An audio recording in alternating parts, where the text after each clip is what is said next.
En el nombre del Padre, y del Hijo, y del Espíritu Santo. Amén. El Señor esté con ustedes. Y con tu espíritu. Continuamos celebrando el Día del Señor en este espacio que durante los meses de enero y febrero reemplaza la transmisión de la misa, para hacer una escucha atenta de la palabra de Dios, la liturgia de la palabra vamos a hacer, como todos estos domingos. Escucha atenta quiere decir abrir el corazón, ver qué me dice a mí, cómo yo lo puedo llevar a la práctica. Hoy es un día importante, porque es 11 de febrero, es el Día de la Virgen en su título de Nuestra Señora de Lourdes. Con este título, la Virgen fue nombrada copatrona, junto a San Rafael Arcángel, de la diócesis del sur mendocino, la diócesis de San Rafael. Por lo tanto, es también una fiesta patronal de todos. Por el hecho de caer en domingo, se prevalece la liturgia dominical sobre las memorias especiales particulares, así que la fiesta de Lourdes va a ser en la parroquia de Lourdes y no en las demás, pero igual nos acordamos que tenemos una madre por patrona que nos cuida y que nosotros debemos atender. Atendamos ahora a las lecciones de la palabra de Dios.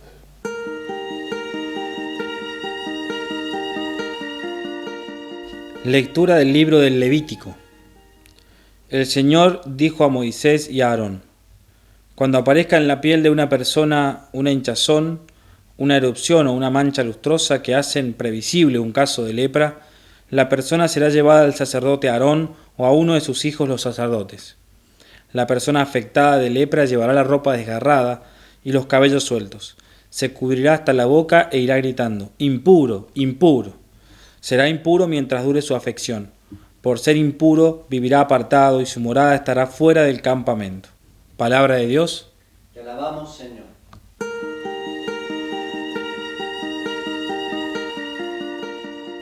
Me alegras con tu salvación, Señor.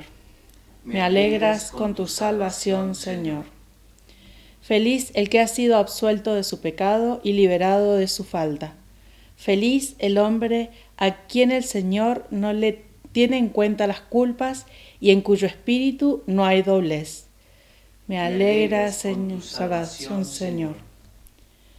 Pero yo reconocí mi pecado, no te escondí mi culpa, pensando: confesaré mis faltas al Señor. Y tú perdonaste mi culpa y mi pecado. Me alegras con tu salvación, Señor. Alégrense en el Señor, regocijándose los justos. Canten jubilosos los rectos de corazón. Me alegras con tu salvación, Señor.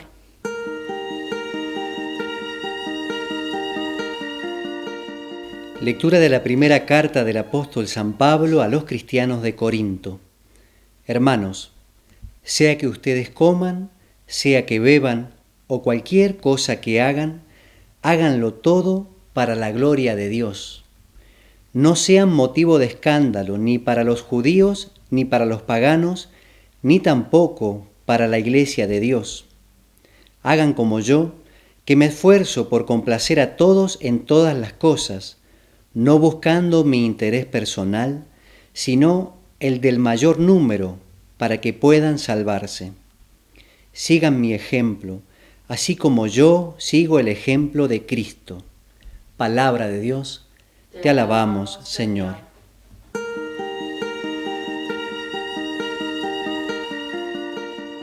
Aleluya. Un gran profeta ha aparecido en medio de nosotros y Dios ha visitado a su pueblo. Aleluya. El Señor esté con ustedes. Y con tu espíritu. Lectura del Santo Evangelio de nuestro Señor Jesucristo según San Marcos. Gloria a ti, Señor. Se le acercó un leproso a Jesús para pedirle ayuda. Y cayendo de rodillas le dijo: si quieres, puedes purificarme. Jesús, conmovido, extendió la mano y lo tocó, diciendo: lo quiero, queda purificado. Enseguida la lepra desapareció y quedó purificado. Jesús lo despidió, advirtiéndole severamente: no le digas nada a nadie, pero ve a presentarte al sacerdote y entrega por tu purificación la ofrenda que ordenó Moisés, para que les sirva de testimonio.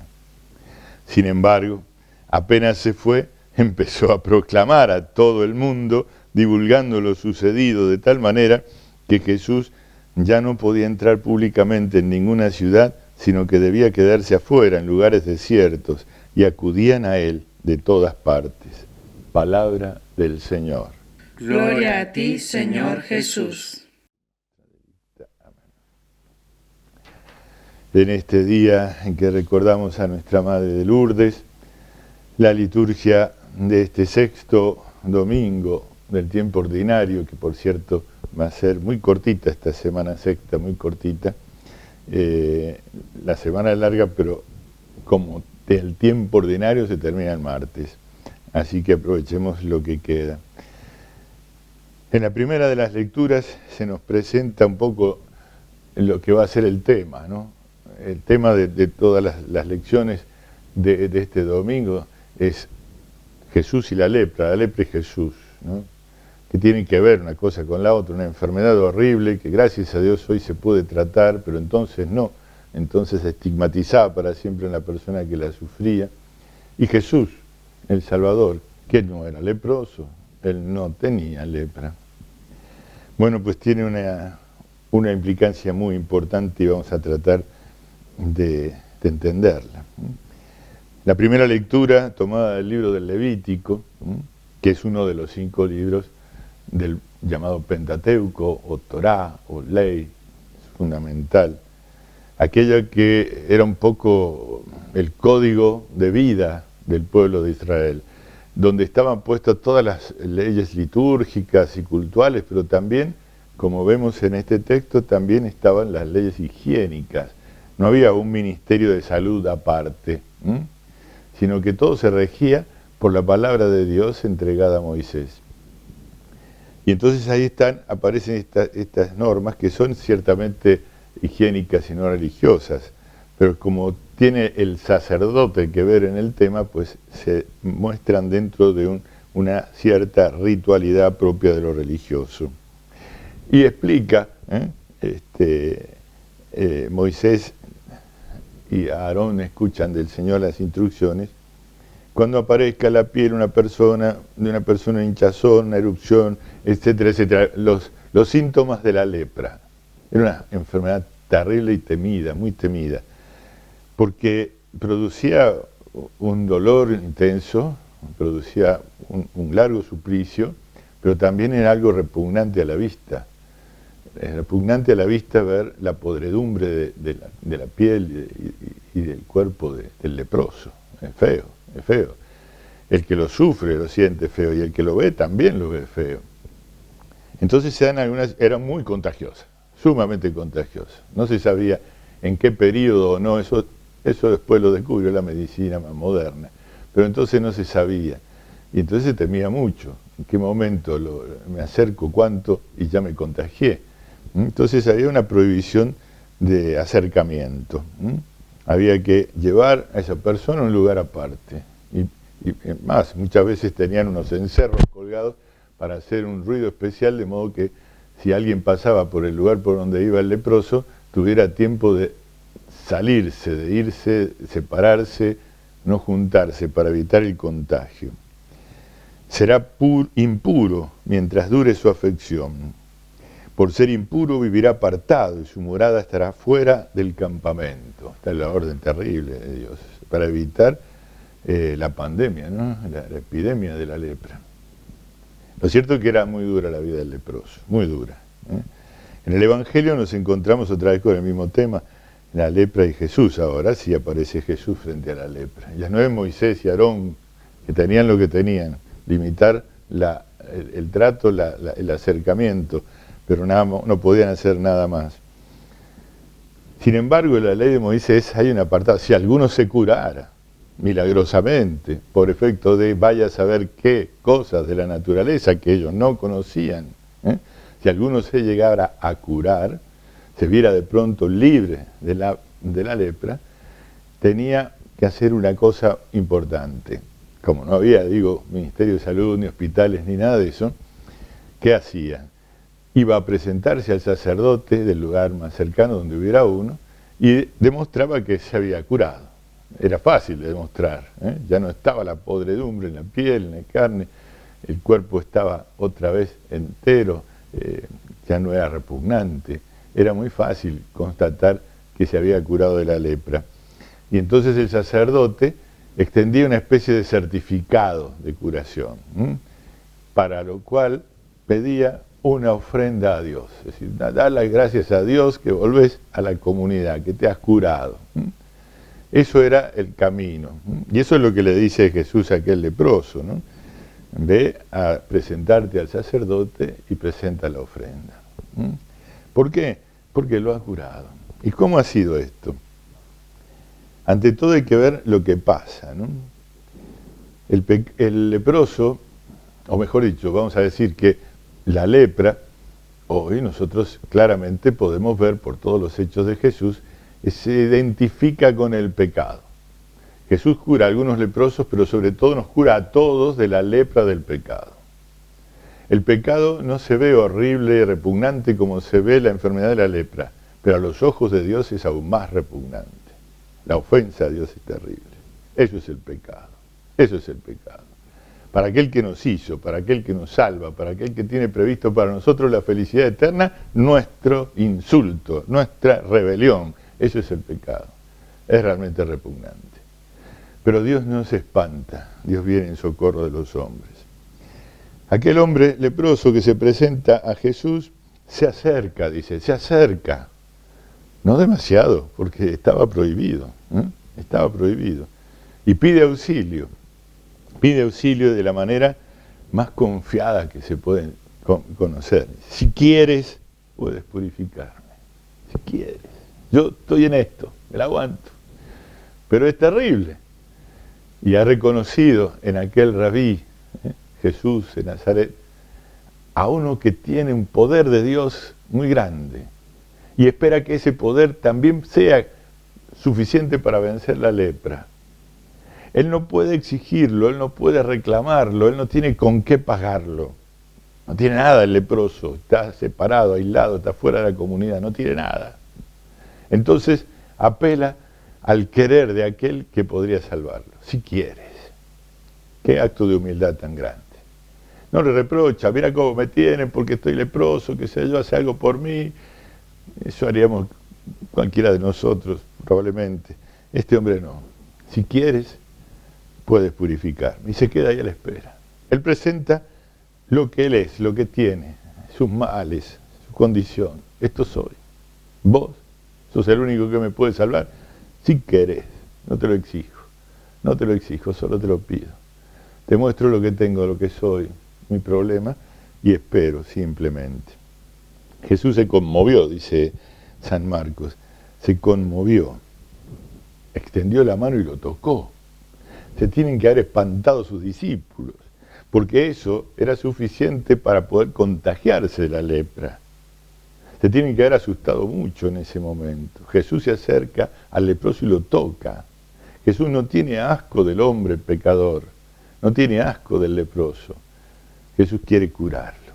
Sí quiero, queda curado. Siempre quiere. Hoy también quiere.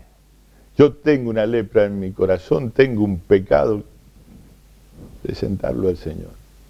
Él sí quiere curarme. No tiene asco de mí, por más que yo lo he ofendido, está dispuesto a tocarme y a limpiarme de mi miseria. Y así fue, dice, enseguida la lepra desapareció y quedó purificado.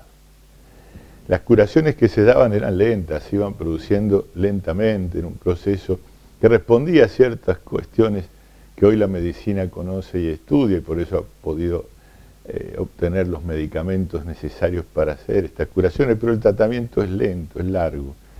El tratamiento de Jesús no es lento, es inmediato. Es Dios el que está curando, ¿no? Es Dios, no depende de la farmacología, sino de la voluntad de Dios, nada menos. Quiero, y quedó instantáneamente curado y limpio de su lepra. Bien. Le manda a cumplir con la ley y le pide algo, severamente, dice el Evangelio, no se lo digas a nadie. Solo haz lo que tienes que hacer. No andes perdiendo el tiempo. Andá a cumplir con lo que manda la ley para que vos puedas integrarte a la comunidad. El hombre no esperó aquello mientras iba de camino, sí, seguro fue a cumplir lo que decía la ley para poder reincorporarse a su comunidad, pero estaba tan feliz, tan lleno de gozo por esa curación, que no pudo ocultarla, se la contó a todo el mundo. Y la voz corrió por todo el país, ¿no? ¿Cómo no iba a correr? Un hombre curó a un leproso instantáneamente solo porque quiso, tocándolo apenas. ¿Cómo no iba a correr por todos lados? ¿Cómo no iba? Habían muchos leprosos en Israel y había muchos leprosos en el mundo entonces. Y de pronto todos sintieron que había alguien que los podía salvar. Así que Jesús ya no pudo entrar más a las ciudades, porque las ciudades tenían recintos pequeños, ¿no? Se tenían que quedar en las afueras para atender a todos los que iban a verlo, para llevar sus miserias, para contarle sus males, para pedirle que lo cure. Esto es lo que tenemos que hacer nosotros. Tenemos que imitar al Señor y buscar en Él nuestra justificación, para encontrar el acto por el que Jesús, nuestro Señor, nos perdona los pecados por el ministerio de la Iglesia, tal como Él lo quiso. Lo que ustedes perdonen, yo perdono, lo que ustedes retengan, yo retengo, y que nosotros llamamos sacramento de la confesión, penitencia, reconciliación, con cualquiera de estos tres nombres lo podemos nombrar. Tenemos que hacer un camino de 5 partes. Miren, de fácil, 5 cosas, solo 5. La hemos aprendido en el catecismo, pero repasémosla un poquito. Primero que nada, examen de conciencia. ¿De qué tengo que pedir perdón? A veces llega alguien al confesionario y dice, padre, ayúdeme, pregúnteme. ¿Qué te pregunto? ¿Qué sé yo de tu vida? ¿De lo que hiciste mal o bien? No, eso lo tengo que hacer yo a solas con Dios antes de ir a confesarme. Examen de conciencia, ¿y qué soy? ¿Qué hice? ¿En qué fallé? ¿Cuántas veces? ¿Yo solo? ¿Con alguien más? ¿Involucré en mi pecado a otros? Por ejemplo, he mentido. Bueno, pensá un poquito. ¿Qué pasó con tu mentira? ¿Fue una tontería para zafar en un momento dado, algo sin gran valor? ¿O hiciste un daño enorme a otros con tu mentira? Porque al mentir, otro tuvo que pagar tu culpa. Por ejemplo, no es lo mismo, no tiene la misma gravedad. Tengo que hacer el examen de conciencia, distinguir la gravedad de mis pecados. Por ahí no lo son. Ojalá tenga la dicha de no encontrar en mi examen de conciencia ningún pecado grave. Pues para eso estamos caminando a la santidad, para lograr eso. Y entonces tendremos, sí, algunas cosas por ahí pequeñas, y vamos igual al confesionario a adquirir mayor gracia para vencerlas. Otras veces sí encontramos reiterados pecados, siempre lo mismo, siempre el zapato nos aprieta en el mismo callo, sí, seguro. Lo tenemos que ir limando de a poquito, y lleva tiempo, y no hay que cansarse, porque la única forma de hacerlo es con Jesús y tenemos que ir a pedir perdón. Examen de conciencia.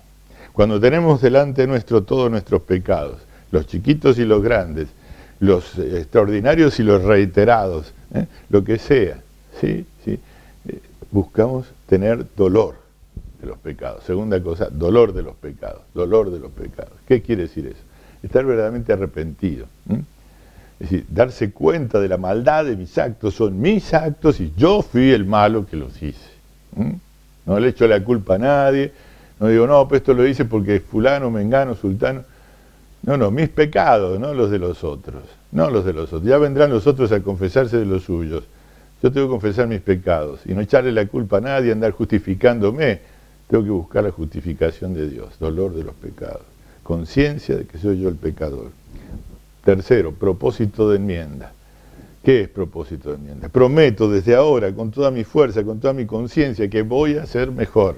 No sé si lo voy a lograr. No sé si a los 10 minutos no voy a estar otra vez en el mismo barro. No lo sé. Pero ahora estoy decidido a salir y a mejorar. ¿Lo tengo en serio así concebido?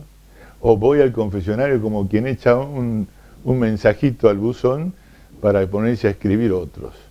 No. Tengo que estar dispuesto a cambiar. Algunos dicen, sí, hice esto. ¿Y lo vas a seguir haciendo? Sí. Bueno, entonces tómatela. No vengas a pedirle perdón a Dios si no estás dispuesto al perdón. No estás dispuesto. Es más, son las dos condiciones más importantes para recibir el perdón. Las únicas que pone Dios y son absolutamente indispensables. Arrepentimiento y propósito de enmienda. Quiero mejorar. Sin estas dos cosas no es posible el perdón. ¿Por qué? Porque yo mismo lo estoy impidiendo. Porque yo mismo le estoy impidiendo a Dios perdonarme. Porque me las creo, yo, está bien, no es tan malo, todos lo hacen. Uy, con ese todos lo hacen, madre mía. Hay tantos crímenes en el mundo, si voy a seguir esa línea, pues voy a ser el mismo criminal que cualquier otro, ¿no? No puede ser eso, ¿no? No tengo que justificarme, sino pedir la justificación. Entonces voy al ministro del perdón, que el que ha querido Dios nuestro Señor, no el que me da la gana a mí, no a un cómplice, sino a un juez. A eso tengo que ir, al sacerdote tengo que ir como se va a un juez de misericordia, claro está, tengo esa confianza, así lo ha querido Dios, pero voy al juez y expongo mis crímenes, le digo mis pecados, para que Él pueda juzgar si realmente tengo este arrepentimiento y este propósito de enmienda, y si lo tengo de parte de Dios, me dé el perdón. Esa es generalmente, en la inmensísima mayoría de los casos, la sentencia de ese juicio, el perdón. Inmediatamente se me invita a la penitencia, la quinta cosa, cumplir la penitencia. ¿Qué penitencia? Bueno, un gesto. Todo en mi vida tiene que volverse un agradecimiento penitencial de mis pecados. Pero al menos 3 Ave Marías, un rosario, hacerle un favor a alguien, dar una limosna. No sé, hay muchas formas para hacer esta penitencia. El sacerdote juzgará en el momento que le conviene a esta persona que viene a confesarse para cumplir la penitencia. A veces será, mirá, de aquí en más por el resto de tu vida vas a hacer esto mensualmente. ¿Por qué? Porque su pecado le causa una grave herida que le revuelve una y otra vez. Y aunque ya haya pedido perdón, esa herida en la naturaleza no se va. Caso, por ejemplo, muchas veces de haber practicado un aborto. Es una de las cosas que pueden producir eso, no a todas las personas, pero a muchos sí. Y entonces por ahí la penitencia hace falta que sea de por vida, para que tenga ese efecto sanador. Bueno, eso es lo que hay que hacer, hay que hacer eso. Miren, no es tan difícil. ¿Da vergüenza? Sí, claro, voy a hablar de mis miserias. Pero se las voy a ir a decir a uno que es tan miserable como yo, porque por eso Jesucristo quiso que el ministerio del perdón lo manejáramos los curas, que somos tan miserables o más que cualquier otro. Ningún cura se va a espantar de tus pecados porque los conoce, porque los hizo, porque los escuchó tantas veces. Así que con confianza, es el tribunal de la misericordia de Dios, no otra cosa. Y llevar a los demás a esto, ¿no? Anunciarlo como este leproso curado que se puso a contárselo a todo el mundo, hizo que todo el mundo fuera a ver a Jesús. Eso es lo que tenemos que hacer cuando somos salvados. No nos olvidemos que somos siempre espectáculo del cielo y la tierra. Nos ven los hombres y nos ve Dios y los santos. Ante esos espectadores, actuemos bien, actuemos cada día mejor. Bueno, hablemos a solas con el Señor en el momento de la comunión espiritual.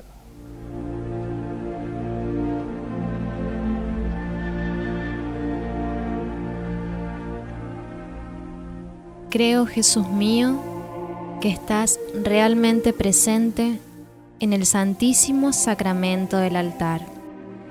Te amo sobre todas las cosas y deseo recibirte en mi alma, pero como ahora no puedo recibirte sacramentado, te pido que vengas al menos espiritualmente a mi corazón. Como si ya te hubiese recibido, te abrazo y me uno toda a ti. No permitas, Señor, que jamás me separe de ti.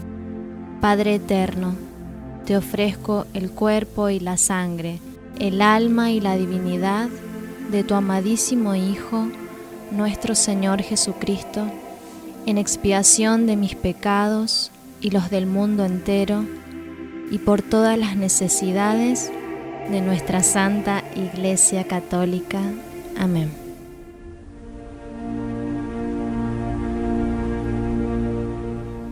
Bien, hemos hecho nuestra comunión espiritual, como les decía al principio. Esta semana sexta del tiempo ordinario es muy cortita, porque dura hoy, dura el lunes, el martes, y ya el miércoles es miércoles de ceniza, es decir, el día que comienza la Cuaresma.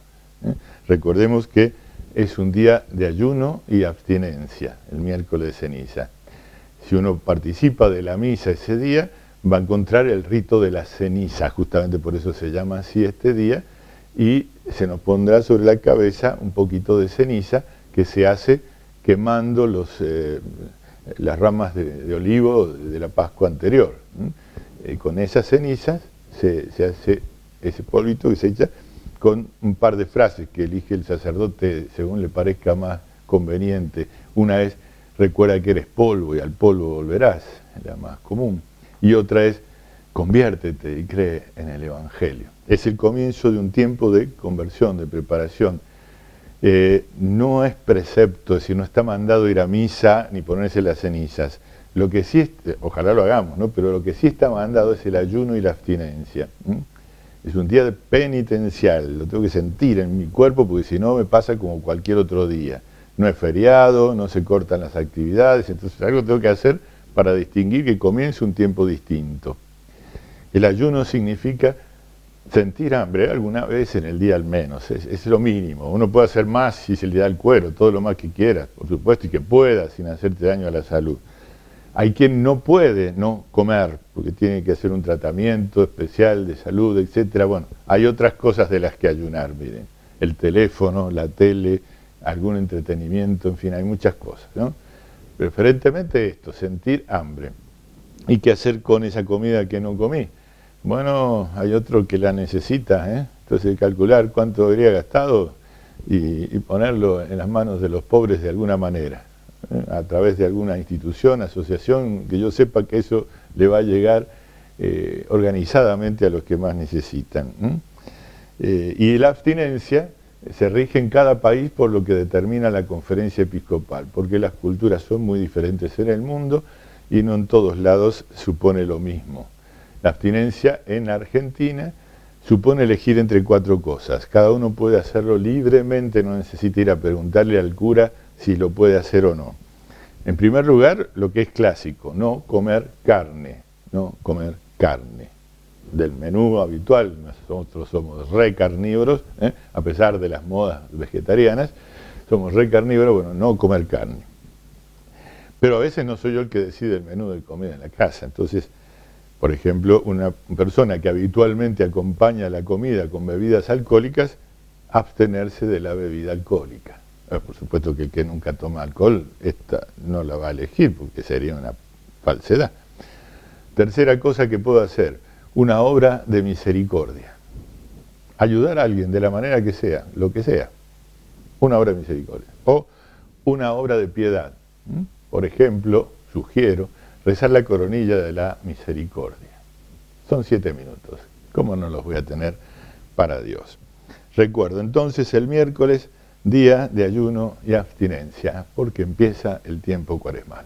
El Señor esté con ustedes. Y con tu espíritu. Los bendiga Dios Todopoderoso, el Padre, el Hijo y el Espíritu Santo. Amén. Pueden quedar en paz. Demos gracias a Dios.